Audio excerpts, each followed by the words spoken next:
Hey everybody, Lumberjack Landlord here on the road, but I couldn't miss a live with you guys. I missed a boot camp this Saturday because, oh my heavens, I spent I think we were 9 hours, no, 11 hours. We were 11 hours, almost 12 hours in, and I had to get the kids food and the whole 9 yards, and on our way to see family. And oh my goodness, it's been quite a ride. But excited to be with you guys tonight. And you will see that you won't necessarily see everybody's comments in here because StreamYard has this new feature where it lets you run landscape like normal video, but also elongated. So don't let it trip you up. You might see me answering questions that you haven't come across because there's actually two streams. But this way you can get into the stream that you feel the most comfortable with. Sometimes it's this view and sometimes it's this view.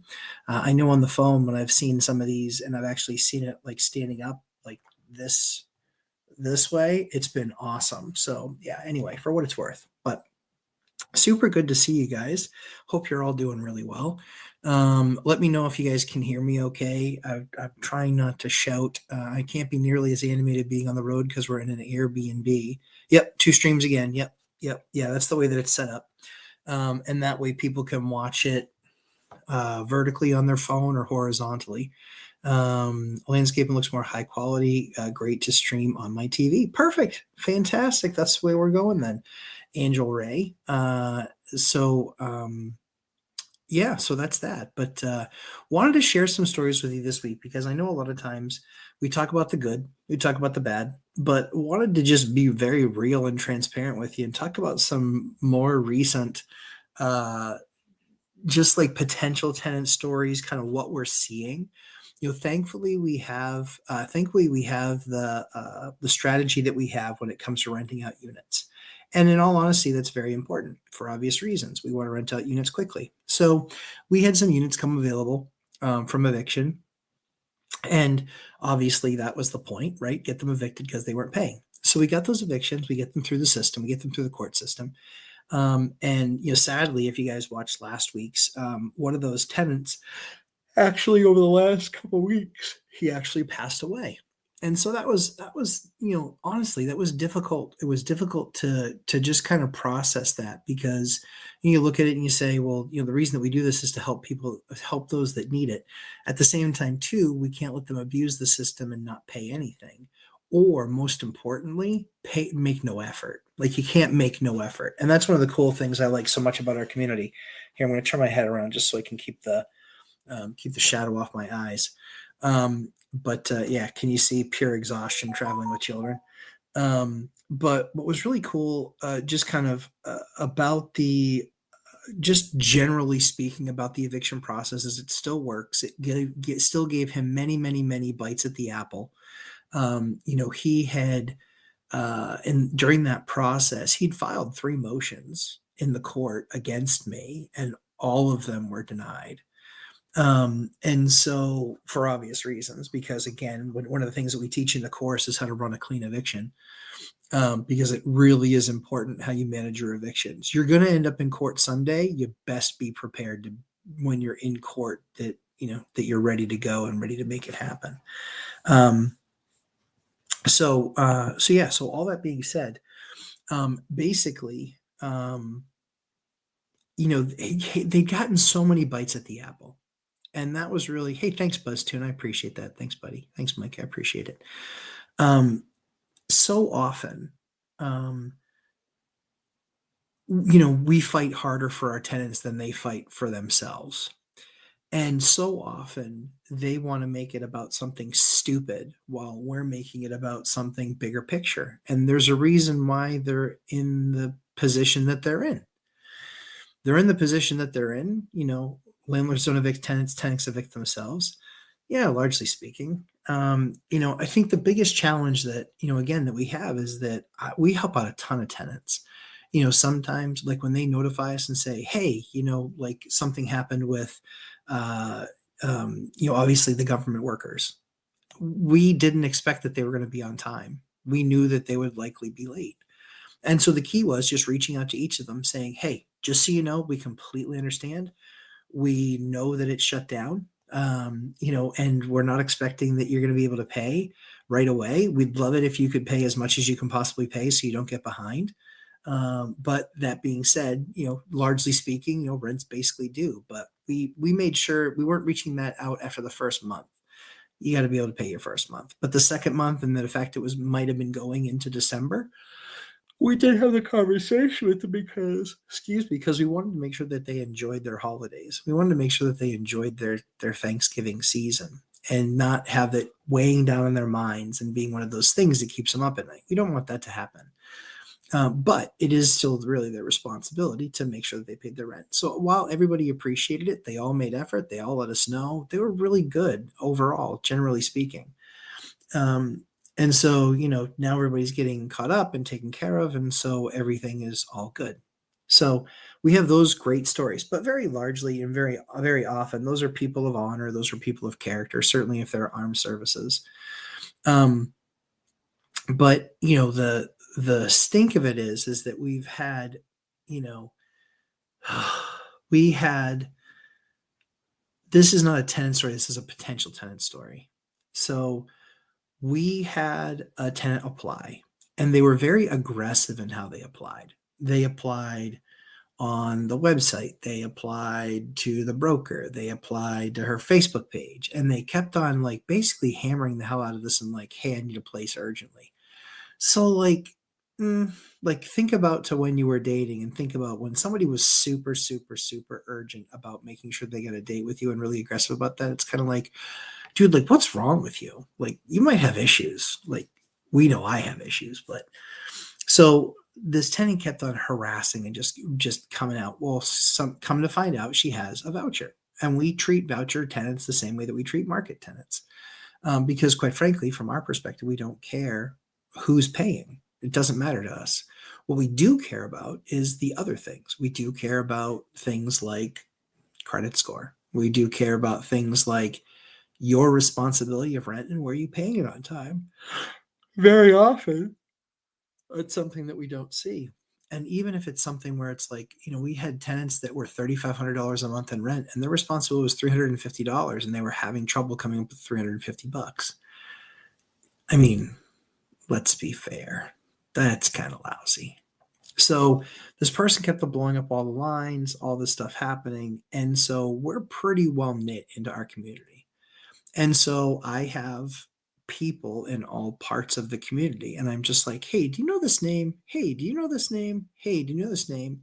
And one person goes, oh my word, I do know that name. And I was like, okay, what do you know about what do you know about this person's name? Come to find out, it was somebody that they had known. They knew that they had been in 3 different places in the last 2 years. And that every single time there was talk about threat of a lawsuit. Every single time. Now, I trust this person. That's why they're in my inner circle. That's why there's somebody that I have conversations with and discuss these things with.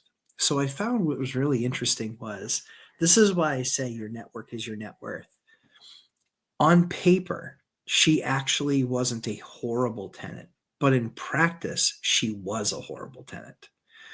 And so we know that there's one part of it that she won't qualify for. We know factually that there's a part of it where she won't qualify for. So in just holding her to the same standard that we hold everybody else to, we knew that she would fail. And she doesn't get special. She doesn't get special treatment. Although in some cases, people would consider potentially acquiescing based on a minor point here, a minor point there. But what's really interesting is that everybody says that landlords suck. And while there are a number of them that suck, I can promise you there are far more tenants that absolutely suck. And they have no problem sucking the life out of you. We have one person that I've told on numerous occasions, hey, on Sunday mornings, I go to church with my family. And so I'm not going to answer the phone. It's not going to happen. Not happening. You can leave a message. It will go to maintenance, and maintenance will take care of it. She got my phone number one time. She doesn't call the maintenance line. And every single Sunday she calls to bother us during church time. Every single Sunday. Or she did for a long time. Until basically I said to her, if you do that one more time, I said, every single time you call me, it's not an emergency. It was never an emergency at any time. One of the times, like a gutter had, like a part of gutter had broken off. Okay. Another time it was she'd broken one of her cabinet doors. Another time it was she'd broken one of her cabinet handles. Another time was she clogged one of her three sinks. She has three sinks. She has a kitchen sink and two bathroom sinks. She clogged one of them. So it was never like this dire emergency issue. She just wanted what she wanted, and she wanted it taken care of. And if I didn't like that, tough shit. Hey, I mean, that's fine, but just know that you're the boy that cried wolf. Like, we're not going to take your stuff seriously. Like, there's no reason. She knew and again, it's not like you don't have to have this like massive consideration for me, but if you want me to handle things in a timely manner, like, it's just one of those crazy things that I just absolutely hate the way some tenants act. And the sad part is that more often than not, they are of the Section 8 persuasion. Just facts. I'll show you the logs. I'm not giving you feelings. I'm giving you factually speaking. We have somebody that actually is losing their house. They have a voucher. They're losing the house that they're living in. They have all these requirements. It has to be downtown in this town. It has to be walking distance to this workplace because the guy doesn't drive. It has to be this. It has to be that. It has to be this. It has to be that. So we say, okay, great. We've got the perfect one for you. We literally the perfect one. And they see it and they're just like, do you have any other options? Do I have any other options? No, not for you. Not for you at all. Not for you at all. I don't have any other options for you. And so these are the types of things. And so she's like, yeah, I'm just not sure that that's going to work. Hey, dude, you're going to lose your voucher. Pardon my language, but smarten the fuck up. You're going to lose your voucher. You're going to lose your voucher literally in less than 30 days if you don't find a place to live that hits all of your criteria, but at the same time, too, hits Section 8's pricing. I've got bad news. You're not going to qualify for the Taj Mahal because where you want to live is a downtown area that's actually pretty expensive. I've got one of the cheapest units on the market that's not a disgusting, like rat infested mess. Like it's a decent unit. And then the other thing too is they want an exception. They want their non-spouse. Gee, I wonder why they're not married. I wonder. Do you think that they're maybe trying to keep his income off of their household income? Very interesting. See, they have no problem when they create fraud and when they commit fraud and when they lie. One of the things I've learned, they lie constantly. Why? Because their lying is constantly rewarded. It's absolutely crazy. But anyway, I wanted to open it up because I know that you guys are going to have some of your own horror stories to share, and I'm happy to share them here so you guys can recognize that, yeah, it's kind of a lonely game. Um, but at the same time, it's okay.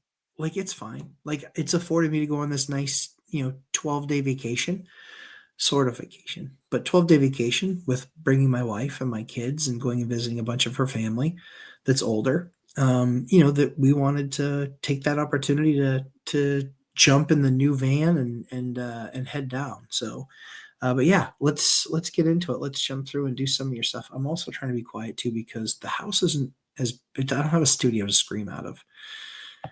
So yeah. So let's jump in. Wayne Wong, good to see you, sir. Jason Calispetta, good evening. Angel Ray, good to see you. Hyder, good to see you, my friend. Buzzton, Mikey, good to see you. Laura, how's it going, Laura? Good to have you. Sarah Vanning, good to see you, sir. Yep, 2 streams again. Yep. The landscape one looks more high quality, great to stream to my TV. It should be 4K. So I don't know who wants to see me that clearly, but there you go. You got it. Josik, hello everyone from chill, but still amazing, New Jersey. Victor Wolf, hey Lumberjack, how important is dry rot on the list of things to repair on a property, or how do you get rid of the problem indefinitely? So the way that you get rid of dry rot is at one time that got wet and now it's rotting because it's dry.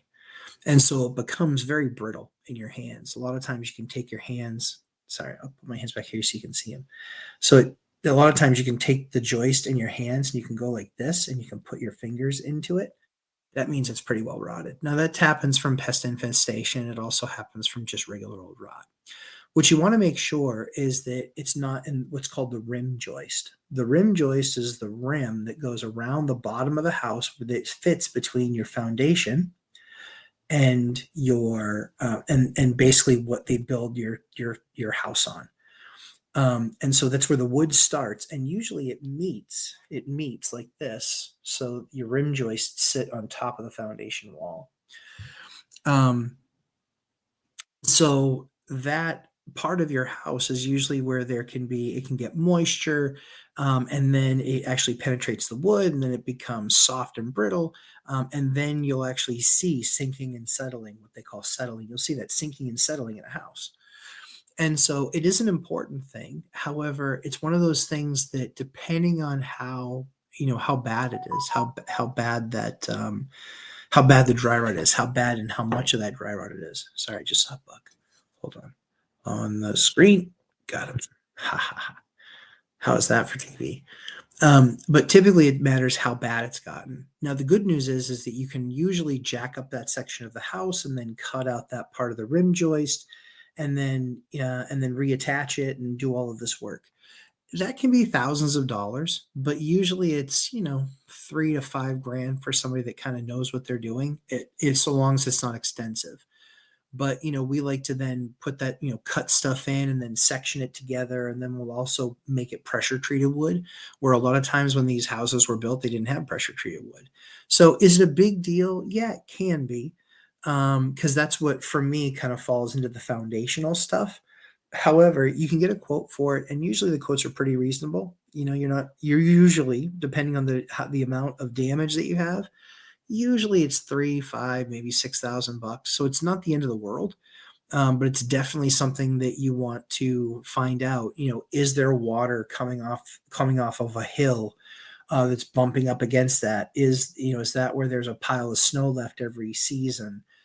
Start to understand, why that occurred. And it could be like in my area, there's stuff that, there's a wormwood where worms just got into it and ate the wood, and they leave these little tracks.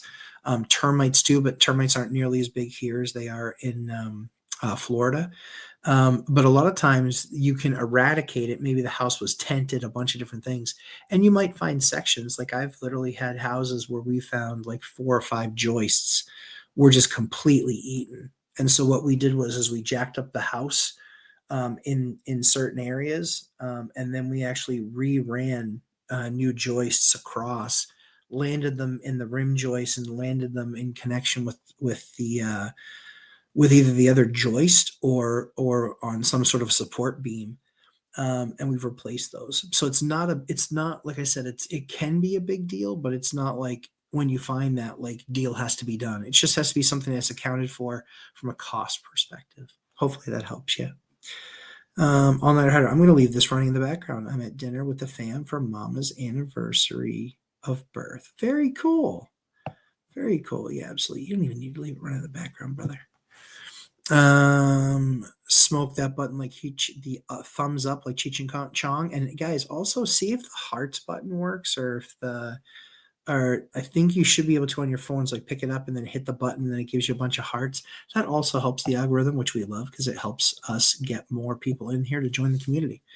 Tim Crawford, good evening, anyone. Good evening, sir. HOA Prez, happy Thanksgiving. Happy Thanksgiving to you as well. Let me just double check this. Let's see what this is. That's what I need to handle, thankfully. King 223 RT. Hello, I'm subbing. Love to have you. Chris Culp. Hi, Matt. I have a major question since we missed boot camp. It's safe for public consumption. Let me know if I can ask you. Oh, yeah, absolutely. Yeah, no worries. HOA Prez. Landlords don't evict tenants. Tenants evict themselves. That's very true. I'm liking. Thanks, King. Appreciate you. Troy Roberts. Hey, Matt. So I have a tenant that has a new boyfriend that decided to come in and create problems at my duplex. Has a dog that's not allowed, but says it's ESA, but does not have the paperwork docs. Well, tough shit. Get the paperwork docs, because otherwise, if it's in the lease, no pets, then start the eviction process and literally post the eviction process. But what I would do is I would work them concurrently. I would cite twice. I would cite once for the pet and I would cite twice for the noise complaints. Don't hesitate to solve. And then the third thing is, I don't know, and this is one of the things that's in the course. I don't know if you have it in your lease, but we actually limit the number of days that somebody can stay at any given place overnight. Um, Otherwise, they then have to sign and qualify to sign the lease. Otherwise, it's terms for eviction. So that's how that works. So that's what we manage to, and that's kind of what makes life a little bit easier is because we manage to that, we don't get stuck with, ESAs. It's really easy paperwork to get off the web. So they're just lazy and stupid if they can't get you that.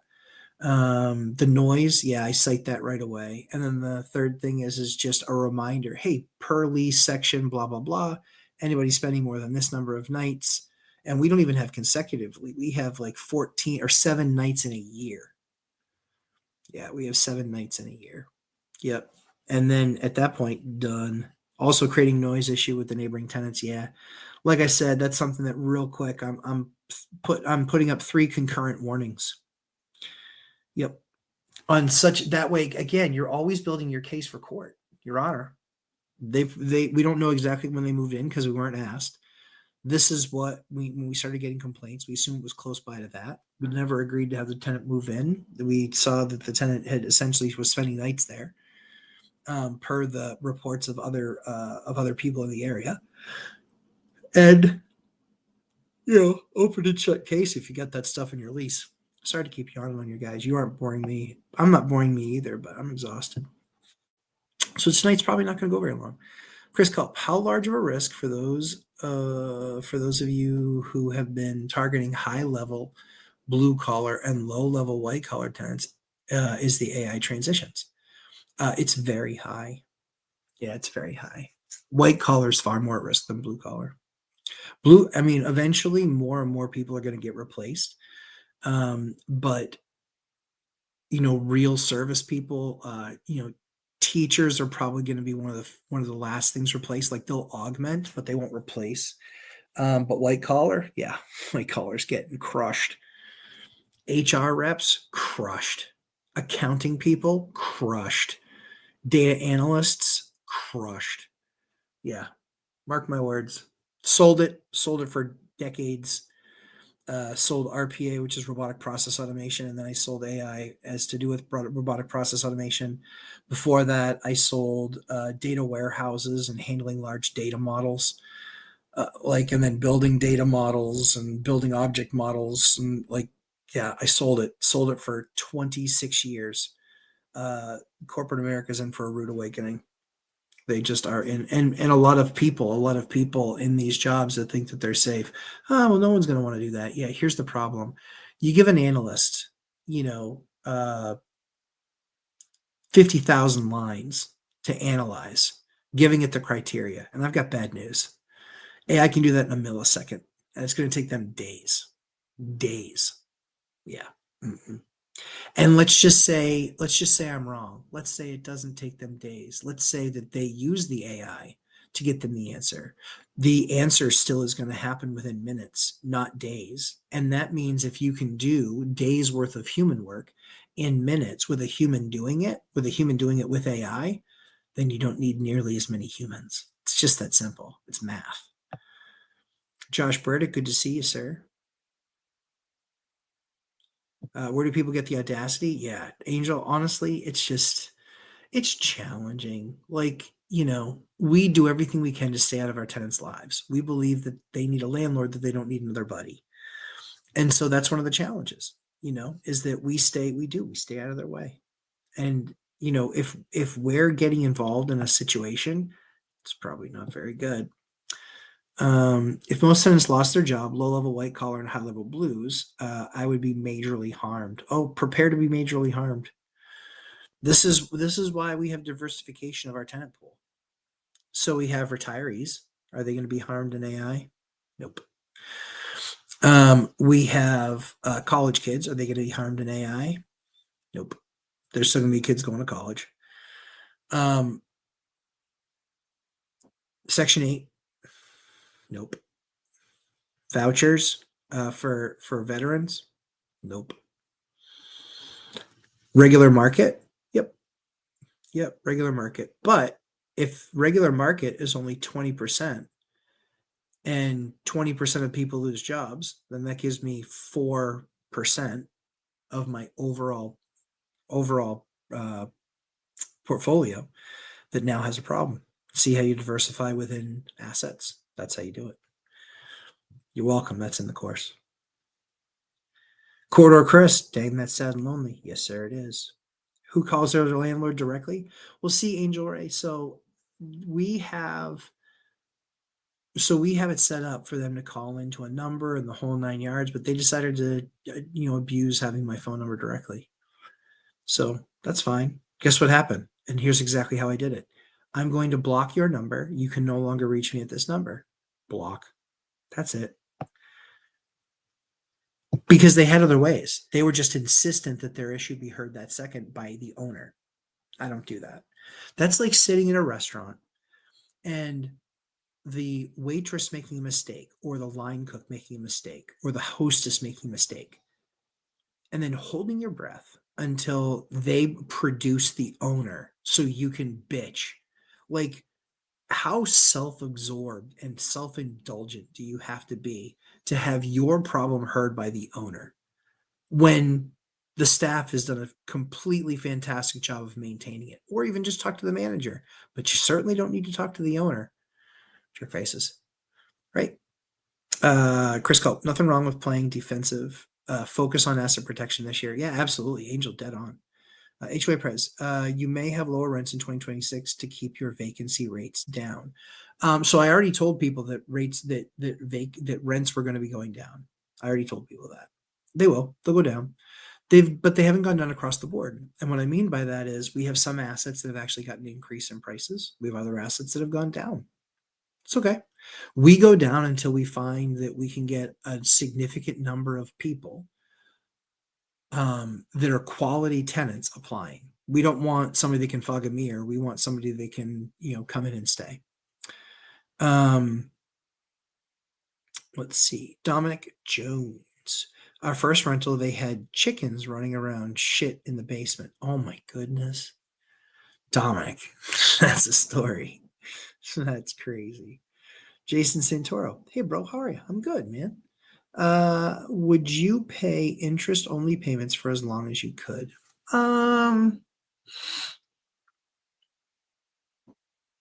The element of the debt structure that I care most about is that the payments are fixed. That's what I care the most about. So, or the rate and how that's done. So let me give you an example. If somebody came to me and said, I can lock you in for 4% forever. Okay. I like that. Or I can put you in at 5%, but in 3 years, the rate's going to reset. That's like it does in most commercial mortgages. But it's a chance it could go lower. I would say I'll stick with the 4%. If they came to me and said, how about 3% for 3 years? I would say, I'm going to stick with the 4% forever because I'm more conservative. Other people will say, you know what? I'll take 3% for the 3 years because I guarantee over that 3-year period, I'm going to find a way to refinance it, get the debt cheaper. Number one. Number two, maybe I'm going to sell the asset. So I would rather have a lower payment. But when it comes to interest only and essentially not paying principal down payment, it depends on what your strategy is. For a long-term strategy, we want to have long-term solutions. So for me, if you look at a 30-year mortgage, a lot of times I've done 15s, I've done 20s as far as year mortgages. And so what's cool about that approach and what it really gives me is flexibility. It gives me flexibility. I like having the fact that in the first 7 years, I only pay down about 10% of the mortgage. That's fine. But it happens automatically. What am I doing with that little bit extra scratch? That little bit extra scratch, honestly, is more income than I'm taxed on. So I'd kind of rather have a little bit higher of a payment so long as my other thresholds are being met, which is I got a 70% LTV in the building. And on top of the 70% LTV, I also am making at least 20% net on the unit. If I'm making 20% net on the unit and I have a 70% LTV, I'm more likely to play with the percentages and play with the debt numbers because my core criteria is I gotta have flexibility. And flexibility comes from a certain amount of loan to value ratio, a certain, loan to value being, 70% for me, having a certain amount of cash flow, but also what happens if rents do go down and if they go down 10%. The problem is when they go down 10%, that's not you're down 10%. That's you're down maybe all your profit per month. Maybe you're only making 10% of the unit and rents went down 10%. So interest only payments, you know what? For me, I'm just more conservative.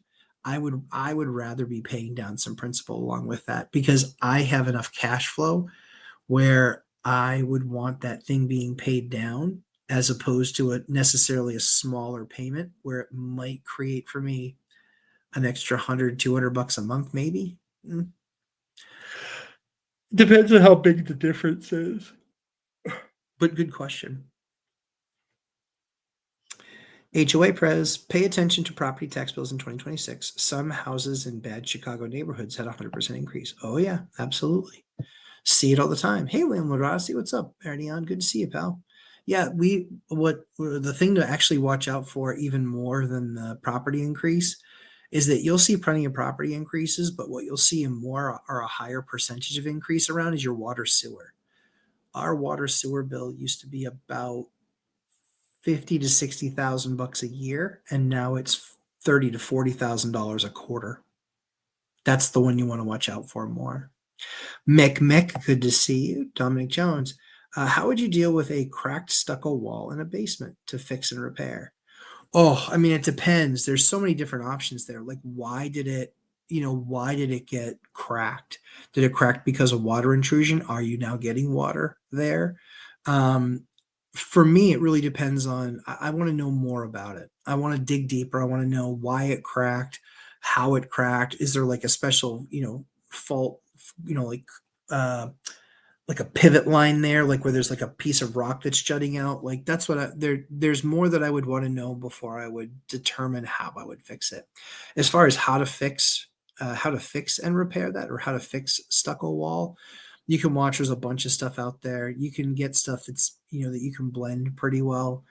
Um, but it depends on what kind of pattern you have in your stucco as well. But there's a bunch of videos out there on how to specifically repair stucco. Angel Ray. In today's rate environment, is it smart to risk? Is it smart or risky to use 50K from a HELOC on a paid off rental as a down payment on a cash flowing duplex?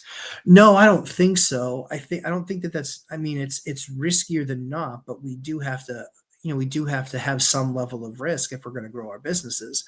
So the thing that I would say is I would be taking the profit from that building and they'd be paying down that HELOC as quickly as possible. So if you're, whatever, 5, 6, 700 bucks a month, like after you set up a reserve for it, after you set up your maintenance, after you set up your vacancy, after you have all those accounts set up, I would be taking whatever's left over and I would be putting it right down towards that 50K. That's what I would be doing. So I don't mind acquiring debt, but then I want to hammer it as much as I can, especially when it could be variable rate. Because what are the terms of the HELOC? Is it 7%? Is it prime plus 2?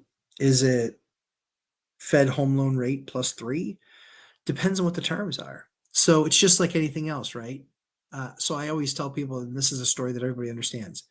What if I walked up to you and offered you $5 to punch you square in the face? The answer almost unanimously is no.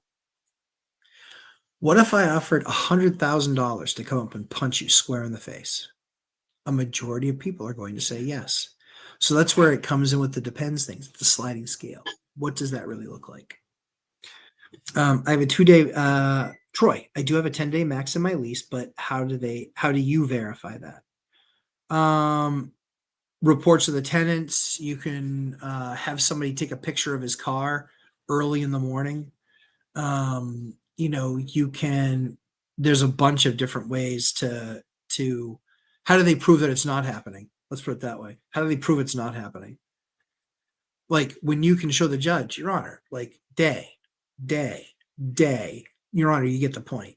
Like if they were there 3 days in the last week, of course they were there 10 days this month, and it's actually for 10 days for a year. Again, you got to remember the burden of proof is yours in the court of law when it comes to landlord tenant, but it's also just more likely than not. You have to tell the truth, but the judge is going to take your testimony. That's the key. HOA Press, we have lots of people in Silicon Valley that are about to get laid off. Absolutely.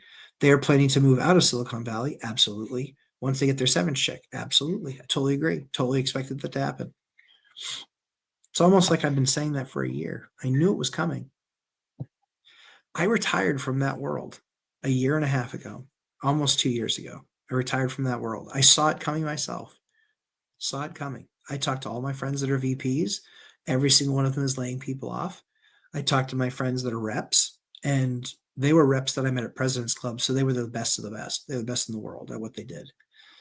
And so I can tell you that they were really, not only were they really good at what they did, but they're like, yeah, people are walking around here scared. I'm not, I was like, you scared? Nah, not scared. I was like, yeah, that sounds right. Because those guys didn't have to be. MPC, AI is cover for offshoring and firing because of recession. It's not only that NPC, that's incorrect. I can tell you that it's certainly part of it is DAI. Yeah. And so I agree with that partially. Offshoring hasn't happening nearly as much as you think. There's not been this explosive growth in offshoring, just isn't. And I know because part of the businesses that I worked with was offshoring to India, to Romania, to Ireland. And I can tell you, they're not seeing massive explosive growth in offshoring. They aren't. The Philippines, they're not. It really truly is a combination of AI, DEI, and actual recession. Yep. How long before we see universal income? Oh, I hope never, but I, um, universal basic. I mean, the problem is that we're already accomplishing that just in a different way. When you see people on housing, I can tell you that most of them, that's not the only benefit they're getting. They're getting fuel assistance, they're getting food stamps, they're getting electrical assistance, they're getting yeah, I mean they're getting all sorts of different funding, welfare. They'll get a welfare check every once in a while if they get behind on their rent for a month. Yeah, it happens all the time. HOA Pres.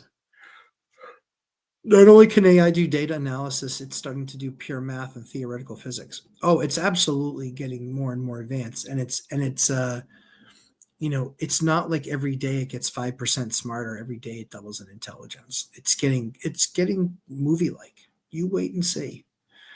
Angel Ray, Matt, how do you deal with the disrespectful tenants such as the one you described? Yep. Do you usually let them go at lease renewal or keep them as long as they are paying rent? I got a soft heart. Learning. Yeah, Angel, exactly right. So here's literally what I do. I let them know that their behavior is unacceptable because clearly they maybe didn't have parents that actually showed them how to behave as adults. Maybe they didn't. Maybe they just chose to ignore it. But at the end of the day, Dion, if you're watching, take a good drink. At the end of the day, what my focus is to get them to play by the rules. I play by the rules. I just want them to play by the same rules. We have the rules in place. It's called a lease. We have an agreement of how this relationship is supposed to be carried out. If you choose not to play by those rules, that's fine. Then I don't need you. I can find somebody else. You're not that important to me. And I don't want to make you move. That's not my goal. But my goal is that you have to just be well and play in the sandbox and play with others. And if you can't do that, then you can't stay. It's just that simple. And then that's why you'll find like people that bounce around two or three places in 2 years, like that one, or 18 months. It was like 18 months in three places or something crazy like that. Like that's no good. Because here's the thing. Here's where a lot of landlords do the wrong thing. They just say, tell you what, if you just leave, I won't evict you. Dude, really? You're making your problem somebody else's problem. Don't be a dick. Don't do that. Don't do that because it's going to come back to haunt you. Don't do that. When somebody is not acting properly, hold them accountable. If everybody were held accountable for the things that they were doing wrong when they were tenants in these buildings, guess what? They would smarten up because they have a very time getting another place and then a third place and then a fourth place. That's what would happen. That's how it happens. It's absolutely how it happens. Well, for rentals, I'm trying to establish another gas line at the ADU for a gas water heater. Okay. What should I consider asking the plumber, and how much would that cost in your market? So it's really difficult to say because market has something to do with it, but distance and the type of, what has to be done there matters. And so for us, when we do anything gas line from one place to another, you're talking about what's called hard pipe. And so that has to be hard pipe that has to be 4 feet down, I think, below the frost line where we are. And so now you're not only now putting together a line, not that big a deal. Bringing a line back up through the ground, not that big of a deal. Um, trenching over 4 feet down, depending on what's in your yard, could be a big deal. The one way that I would price it out is I would get somebody to price out digging the ditch, the 4 feet, and have like a dig safe or whoever your local is. But I would have them come out, mark off where everything is. Then I would get a price quote from an excavation company or some sort of an earth moving company or a landscaper that has a mini cat. I would be asking them, hey, what would it cost you to dig up just 40 feet, 4 feet deep? They might give you a roundabout answer. They say, yeah, you know what, we price that by the day, and so we're going to be $2,000 a day, because it might go super easy and they might find nothing but fresh dirt. It might go super hard because they might find a bunch of ledge and shit that they got to get through. So that's what kind of the difference is. So in that particular, and then I would get a number from a plumber saying, hey, if you were to show up and there was a line where all you had to do was drill through the foundation wall to get through. But again, I think that would be doing it wrong. Um, usually it is depending on your utility. They will either own to the meter, which usually is the case. They own to the meter, and then you own from the meter in. That's usually what it is. Some of them say, no, no, it's the property line. So that would be the first place I would start, is asking your utility, do you guys own the line from the street to that building? Because you don't want to do it off of your existing one. You want what's called a separate line of service, which would have a separate meter, which would mean that the gas company needs to bring it from their main to you so you can have a separate gas meter. HY Press, college enrollments are starting to drop. Yep, 18-year-olds are starting to enter the trades rather than get over 100K of debt, and I'm able to get a job. Good. I'd like to see that happen for 10 years straight, because we need 10 years of people that were more than happy to sit on their ass in a white collar job and add zero value to actually doing something with their hands, and quite frankly, getting a job that they will never be sorry that they had. Electrician, plumber, whatever. Mostly electrician and plumber. Or Jack Landlord in the house. Larry Bird. For 3. Is it easy to replace a dryer, lock, or larch? Easy. Have you replaced a dryer latch? Yep. Or lock? Yep. Yeah. Yep. It's not hard. It's usually a component. Sometimes they have power going to them. Sometimes they don't. Sometimes they're mechanical. Sometimes they're electrical. It really depends on the maker, but largely speaking, you can look up almost any brand online and you can swap that out. Kid City. I'm sorry. Did I miss why rents are going down? Nope. I'm happy to tell you. So why rents are going to go down is because there is going to be a jobs issue. And there are going to be, aside from all the supply that continues to come onto the market, and it's all new supply, there will continue to be markets that will go down. Arizona, there, you can look it up. There are plenty of areas around the country where rents are going down. Now, not all, not half, not 25%, but there's single digit percentages of areas where rents are going down. Most of the rents are going down in A-class properties because people don't want to spend $2,700 in my area to live in a 2-bedroom apartment. And that's what 2 beds in my area cost. Unless you come to a landlord like me who doesn't have a doorman, who actually has parking on site, you only have 3 other tenants in the building as opposed to 300. And so for them, they say, yeah, you know what? I'd rather live for 21 or 22 as opposed to 27. So what's going to happen? Do rents necessarily go down? Yeah, they do. I saw major landlords offering 14-month leases at the rate of $2,500 per month, but they only had to pay for 12 months. Does that mean rent went down? Yeah, it does. It's exactly what it means. It means rent down because you're getting 14 months worth of rent for 12 months worth of rent payments. So yeah, it went down. So that's why rents are going to go down. You're going to see more joblessness. You're going to see more supply. You're going to see people staying put because other landlords were smart like Dion and they did the binder strategy and they weren't trying to get every last nickel and trying to constantly raise. Like we have a couple of people that moved jobs. They couldn't get a job with what their expertise was in, so they moved. So those units rents will always go down in the wintertime. We have 4 real seasons where I live, and it sucks to rent a place in November, December. We're trying to do it right now. Thankfully, we rented 2 out of the 4, but we still have 2 units available, and they are going as quickly as they can. But that's kind of it. Is that semen on your shirt collar? Bull monkey. That's silly. Yeah, it's your mom's. She identifies. Yeah, it's one of those things. But that's cool. Silly. Lakshmi. Hi. Hi, Lakshmi. Rowan Nicholas. Hi, Rowan. Hi, Lumberjack. My new tenant's already getting behind. Oh, trying to work with them before going through an eviction. I'm sorry to hear that. That sucks. Yeah, that sucks. Hey, Dion. Good to see you, buddy. I've loved watching your videos in Thailand. Looks awesome. Yeah, I mean, you do try and work through it with them. However, the thing that I would tell you is you do need to serve paperwork. You need to serve paperwork in those first 10 days. The reason why you serve that paperwork and you tell them, you let them know, hey, just so you know, paperwork is coming. But the reason I'm doing that is because the easiest way for you to get assistance is to provide them with your eviction paperwork. You don't want to get behind. You don't want to waste an entire month trying to help them realize that they're not going to fish. You got to post paper, my man. You got to post paper. And work with them. Let them know that it's coming. Let them know what that it is. And let them know why you did it. Let them know all those things.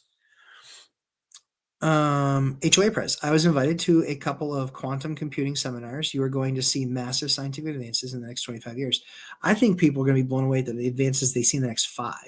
25 is going to be insane, but 5, it's going to be 5. You're going to see a ton of changes. NBC. Well, maybe my company is just that exception. 2,500 plus jobs listing for India. Yeah, sure. How many are they filling? Like jobs listing is nothing. There, in fact, that's been well documented. That's one of the biggest cases of fraud is people that are listing jobs that aren't being hired. Tell me how many people they hired in the last month. That's the thing you need to be looking at, not the number of listings that they have. There's a lot of companies that do that. And so NPC, maybe you're not familiar, but there's a lot, and I'm not being condescending. I'm just, maybe you're not familiar. There are a lot of people that, and a lot of companies that will post massive job openings to give the view to the market that they are growing and that they are growing gangbusters and that they are absolutely psyching up for demand. There's absolutely those people. The other thing too is that just because there are 2,500 listed, I mean, again, are there headhunters? Are there enough of them out there that are hunting to fill those jobs? Like I said, look at how many are hired, not look at how many jobs are posted. That's one of the biggest fallacies in the success of business is how many job postings are out there. Doesn't matter. Yeah, it largely doesn't matter. Yeah, it's just not a thing. And the other thing too is they very easily could be offshoring a bunch of that and ready to fire a bunch of people in the States. That's absolutely a thing. What they typically believe is that they need, that they might need 5 people in India for every 1 person in the US, but the 5 people in India that were pretty skilled cost them about $55,000 US, while the US person cost them 120. So they might even up that number and just say, yeah, we want to move all of our development over to India. I've actually seen that. I've been a part of that probably 4 or 5 times where I saw people literally move teams of 100 or 200 technical people to 500 technical people in India. Seen it happen.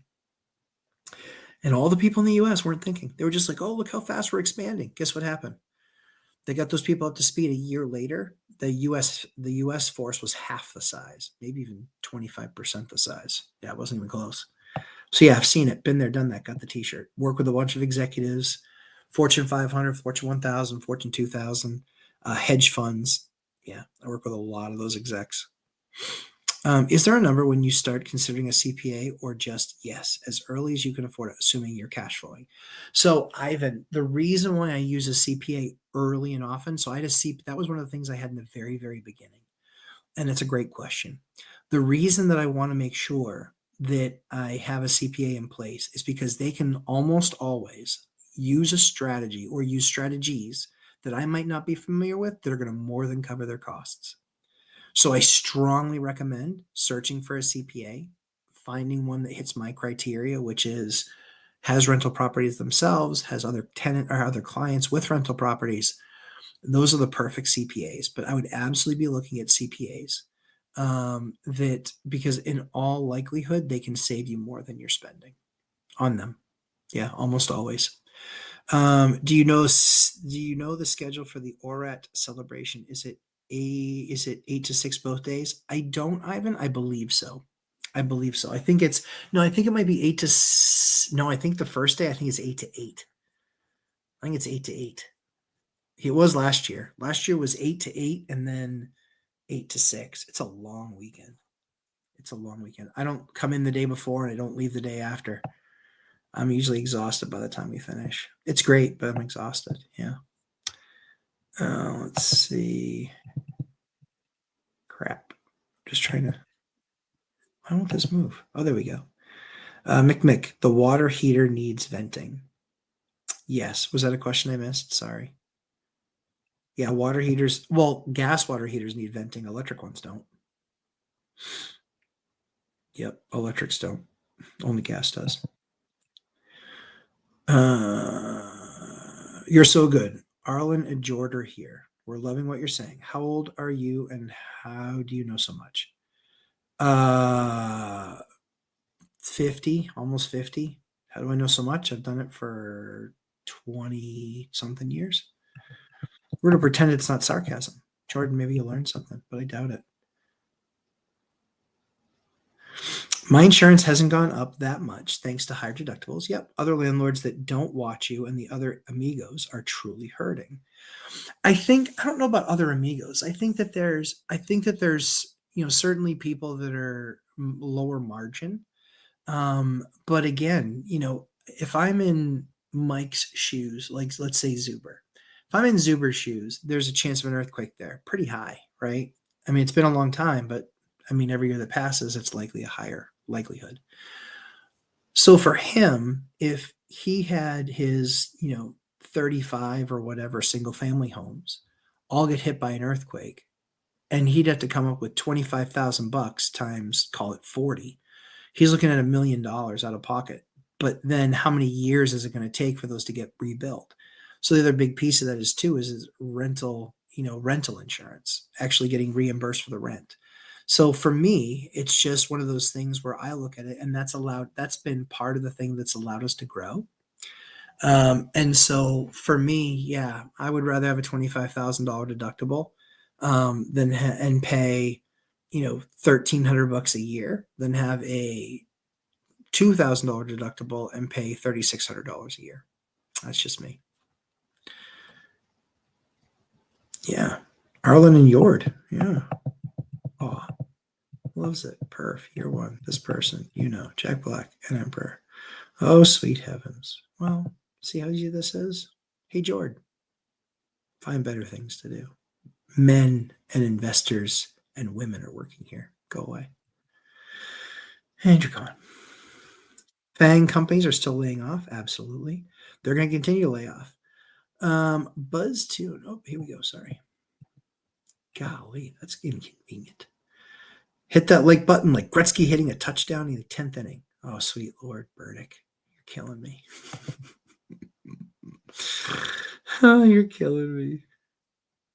YouTube likes to add the random numbers. Yeah, true story. Lumberjack, duplex with a shared driveway and add a second driveway to separate the tenants. Duplex with a shared driveway. Yeah, I don't necessarily mind them. Depends on what price you can get. Because the problem is that's probably a capital improvement you're not going to see a whole lot of return on. So I do have tenants that have a shared driveway. If it's a single lane driveway, then absolutely add the driveway. But if it's dual lane, then I let them park tandem, one in front of the other, and to side by side. then that's completely on. That's completely on. Yeah, I would leave it like that. I was thinking, yes, renting in the holidays is slow. Yeah, thankfully, one of my renters is moving on the new year. Very good. Josh, my brother and I are cracking up. That's awesome. Lumberjack Landlord, when do you do the full screen lives? You get more trolls. Yeah, it's true. I don't mind though. That's fine. Happy to kick him to the wayside. No big deal.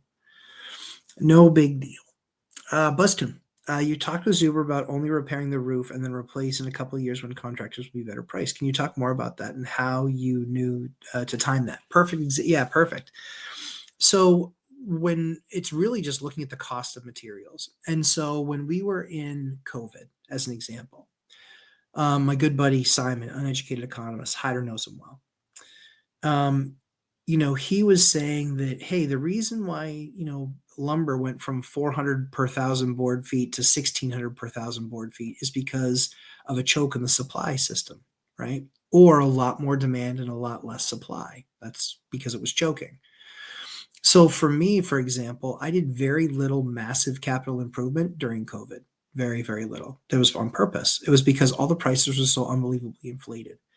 Now, could they have stayed that way forever? Sure, possible. But my better bet was to make a repair, have it last a couple of years, even make it a year, and then make another year. Even if I'm doing that, and let's say 2 years from now, the prices are exactly the same or even slightly more, doesn't matter if I had the time to save up, right? The best thing is that very often when you see pricing go hyperbolic like that, it puts you in a position where you can then say, it's not that it's going to drop back to where it was, but it might drop back to where it was plus 20%, which is still 50% or 60% better than where I am today. So if for that particular example, it's about buying time. So it's not having a crystal ball saying everything's going to go down. It's much more having an understanding that things like that, commoditized pricing, roofing shingles or lumber or any of those types of things, recognize that there are peaks and valleys to that. And then recognize that right now I had my guy who was like, yeah, sure, I can get over there Tuesday. I was like, excuse me, what? He's like, yeah, I can get there Tuesday. This was last week talking about this Tuesday. Guess what didn't happen during COVID? I was 3 weeks, I was 4 weeks, I was 6 weeks, I was 8 weeks out. Well, now they're ready for the business. And so it's allowed me to take 2 or 3 roofs that I had repaired, and now it's allowed me to replace them because the pricing is back from being hyperbolic and now is much more reasonable. So that's where it's like if I kick it down so long answer shorter is if I kick it down the path 2 years and I made the repair and it was $1,000 repair, and it was a $12,000 replace, well, then I've still kicked it down the road 1 or 2 years and cost of money, giving me the ability to save up, clear up some credit, knowing that I have to replace it. That's going to be a priority one. Then the funding can go to replace that. Yeah, that's the way I think of it. Martin Properties going for the gold and running. Do it to it. Ivan, I'm an analytics major and supply chain management experience following Mr. Dion's advice and trying to bridge the truck driving industry and IT analytics. What do you think? Yeah, I think if he made that advice, I think that that's pretty sound advice. I think the challenging part that you're going to have is from an analytics perspective, AI is far better at analytics than most people are. It's just once the companies get smart enough on how to run those analytics. Now, the issue is that there's going to be that one bright bulb in the list of 10 analysts. And the one super bright bulb is going to understand exactly how AI talks. Why? Because they probably talk like that all the time. And so what are they going to do? They're going to be the masters of being able to ask AI exactly what analysts used to crunch. So that's where I'm not down on people that are analysts. I'm down on the job of analyzing because I think that AI is going to be able to do it a whole lot faster. On my team, we had 0 people in India 3 years ago. Now 10, lost 7 in US, Canada in the last 3, clear offshoring. Yeah, but it's such a minor scale though. I mean, you can argue it all you want. Fact of the matter is that they're absolutely, you look at the numbers. Look at the numbers. Your company doesn't matter. One company never matters. I don't care if you're working for the biggest company. I don't care if you're working for Berkshire or Oracle or FANG, or it doesn't matter. If you're any of those, it still doesn't matter. Look at the number of jobs that are being lost in those positions. And there's not this massive uptick in offshoring. Just factually isn't there. And how do I know this? I actually talk with 2 of the largest offshoring companies in the world. And one of them is in Bangalore, India. And I can tell you that they're not seeing this massive explosive growth. Oh my gosh, we're up 10 or 15%. They're not seeing that at all. Not seeing that at all. They're actually getting plenty of non-renews. And that's some of the areas where people are dropping, where some of them are dropping a headcount. Oh, this is Robert, by the way. I just realized it's using my username instead of my real name. See, I would disagree with you either way. It's okay. And IBM, I'm sure, is onshoring, but the problem is the amount that they're offshoring is absolutely getting killed by the number of other companies that are. I mean, all due respect to IBM, like they're not in any of the conversations anymore of top 50 companies. They just aren't. And maybe they'll turn the tide, but they just haven't yet. Hopefully, they will. NPC, nice. I thought that was. I was like NPC. Thought I'd seen that before.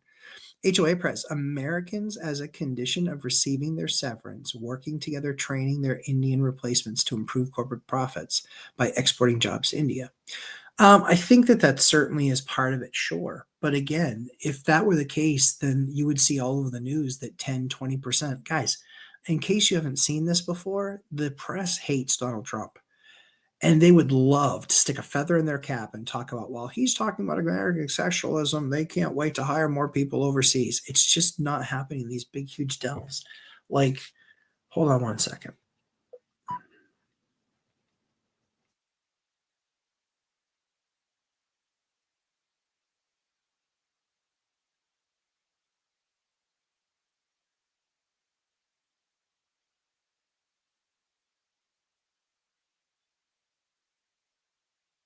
Yeah, so Gartner, the foremost authority.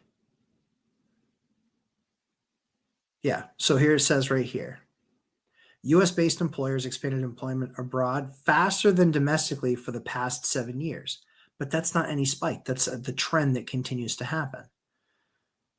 And then so it says, where's what I'm looking for?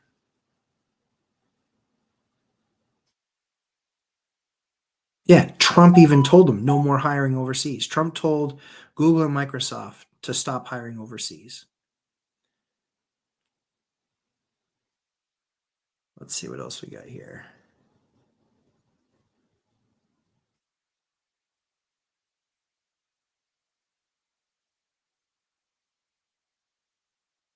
Show me a question.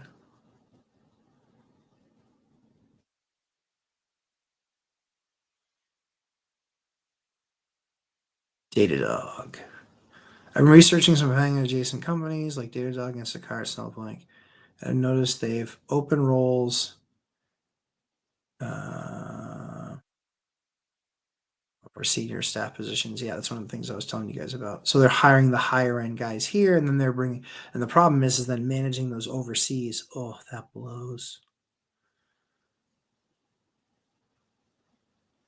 So I actually saw it all the time in my line of business where they actually had a US manager and then they had 10 overseas people. Those people, those Americans did not last in those jobs. They couldn't. They couldn't last in those jobs because they couldn't control the outcomes. Wealth of rentals. I replaced the microwave for a tenant today. It was a new one and has been there for only 4 years old. What's the reasonable microwave life? Depends on the brand. Depends on the brand. So you're not getting you're not going to offend me. Good. I know. I see. Well, now I know who it is. Now I know I can't offend you. HP is exporting jobs from India to Vietnam to reduce costs. Yep, that certainly is the case. Jobs will always some of those jobs when they can create that skilled labor. And that's the thing is for the longest time, India was it when it was like $4,000 a person.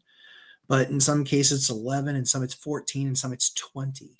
So now they know that they can do exactly what they did in India, and they can put those people over in they can do the same thing for those people over in Vietnam. Same thing. Uh,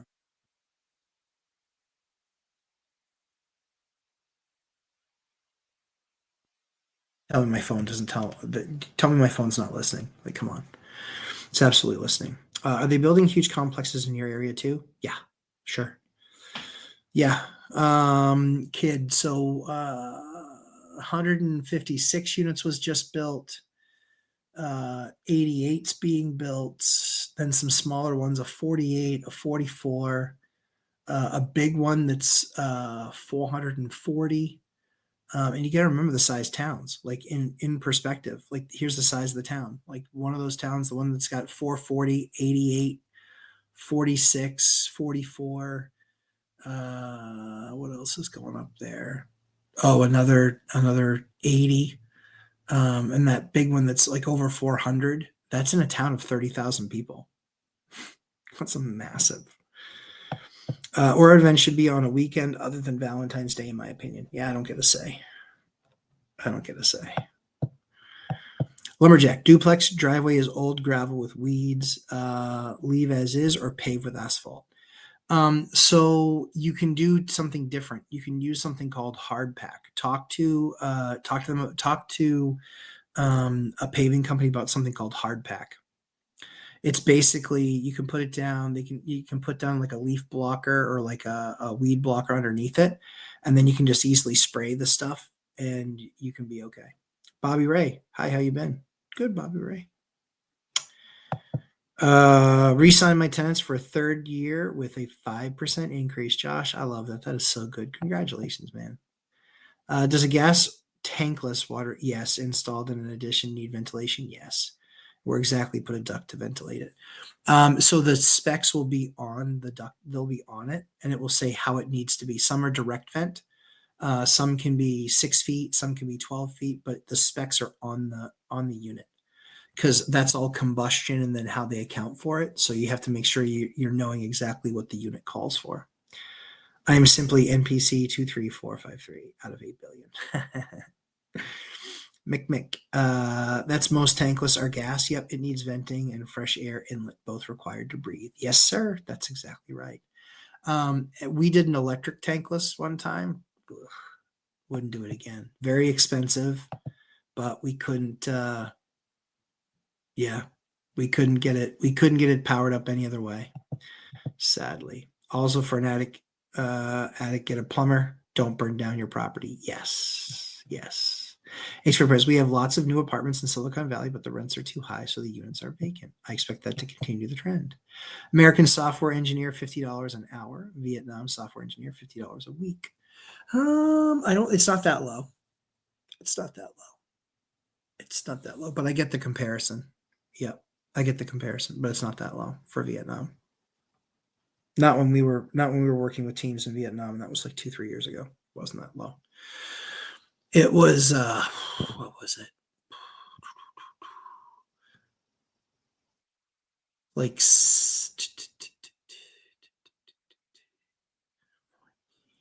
so it was like 760, like $500 to $600 a week.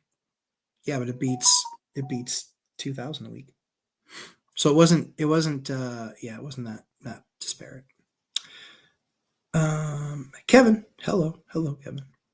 It's just saying what I'm seeing from my role. Yep, AI doesn't give me a significant productivity boost and see offshoring on my team. Yep. Based on what I see, they want to get rid of everyone in Ottawa soon. Yeah, everybody wants to get rid of Canadian employees. It's because, and it's the same thing with, Canadian companies. They want to get rid of American employees. They largely do. Because here they have to pay for our healthcare. There they don't.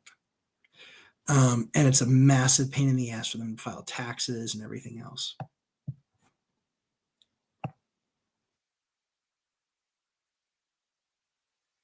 Is that everything? Yes, it is. Mick, thank you. Cool. Guys, we're going to do a little bit early tonight. Thanks for coming in and hanging out with me. I'm hanging out in Nashville with family. There will be a boot camp this Saturday. There absolutely will be. As you see, now I'm set up. I've got access. I got internet access. I'm ready to go. But guys, have an absolutely fantastic rest of your week. And we'll see you guys in the next one. Again, thanks for coming and hanging out. And we'll see you next time. See you guys. Bye, guys.